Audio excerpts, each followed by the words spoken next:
ሰላም ውድ አድማጭ ተመልካቾቻችን ሰላማችሁ ይብዛ ትርፍርፍ ይበል። ከአዲስ ዘአፍሪካ ሚዲያ የዛሬው አጠቃላይ የጥንክር ዜናዬ የገልፍ ሀገሮች ዜና ነው። ማለትም ዩናይትድ አረብ ኤሚሬትስ፣ ሳውዲ አረቢያ፣ ኳታርና ኡማንን ጨምሮ።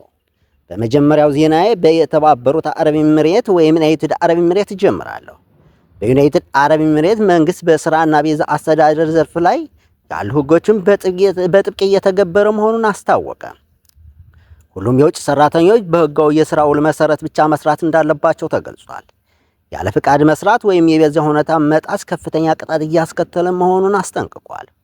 ወደ ሳውዲ አረቢያ ስንገባ ሳውዲ አረቢያ መንግስት ሳውዳይዜሽን የተባለውን ፖሊስ በአንዳንድ የሥራ ዘርፎች ላይ እያጠናከረ መሆኑ ተገልጿል። ይህ ፖሊስ በተለይም የውጭ ሀገር ዜጎችን የሥራ ተሳትፎ ለማሳደግ የተመረጠ መሆኑ ተገልጿል።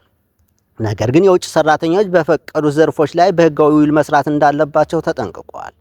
ወደ ኳታር ስንገባ የኳታር መንግስት የሰራተኞችን መብት ለማጠናከር የተወሰኑ ህጋዊ ማሻሻያ ተግባራዊ አድርጓል። በእነዚህ ማሻሻያ መሰረትም ሰራተኞች ያለ ተጨማሪ ፍቃድ ሀገር መውጣት እንደማይችሉ ተገልጿል።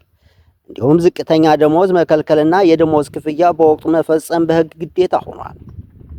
ወደ ኦማን ስንገባ የኦማን መንግስት የሥራ ገበያ ለሀገር ውስጥ ዜጎች ለማስፋፋት አንዳንድ የሥራ መደቦችን ለኦማን ዜጎች ብቻ መመደቡን አስታውቋል።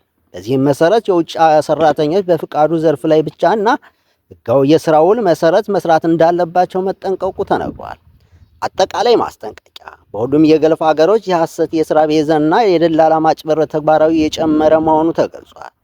ስለዚህ ማንኛውም ሰው ከመጓዙ በፊት ገንዘብ ከመክፈሉ በፊት የሥራ ቤዛውን በጥብቅ መመርመርና ማጥናት ያስፈልገዋል ተብሏል። የዛሬ የጥንክር ዜና ይሄን ይመስላል። ውድ አድማጭ ተመልካቾቻችን ዜናዬን ከወደዳችሁት ላይክ፣ ሳብስክራይብ እና ኮሜንት እያደረጋችሁ እንድታበረታቱኝ ስል በድጋሚ ጠይቃለሁ። ሰናይ ቀን።